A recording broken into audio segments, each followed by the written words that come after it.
عن أبي هريرة رضي الله تعالى عنه قال قال رسول الله صلى الله عليه وسلم إن لله تعالى 99 اسما من أحصاها فدخل الجنة والله الذي لا إله إلا هو الرحمن الرحيم الملك القدوس السلام المؤمن المهيمن العزيز الجبار المتكبر الخالق البارئ المصور الغفار القهار الوهاب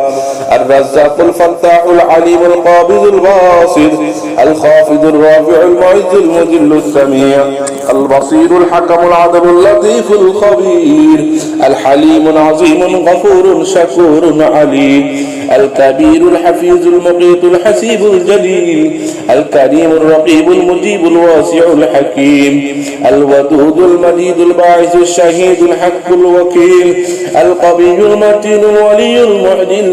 المحسن المبدي المعيد المحيي المميت الحي القيوم الواجد الماجد الواحد الأحد الصمد القادر المقتدر المقدم المؤخر أول والآخر والظاهر والباطن الولي المتعالي البر التواب المنتقم العفو الرؤوف المالك الملك ذو الجلال والإكرام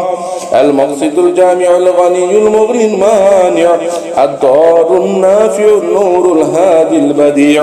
الباقي الوارث الرشيد الصبور তোমায় দেখে হৃদয় থেকে দূর হতো সব আধার তোমার গায়ে হাত না রেখে ঘুম হতো না আমার তোমায় দেখে হৃদয় থেকে দূর হতো সব আধার তুমি আমার প্রথম গুরু তোমার কাছে দীক্ষা শুরু তুমি আমার প্রথম গুরু তোমার কাছে হাঁটাহাঁটি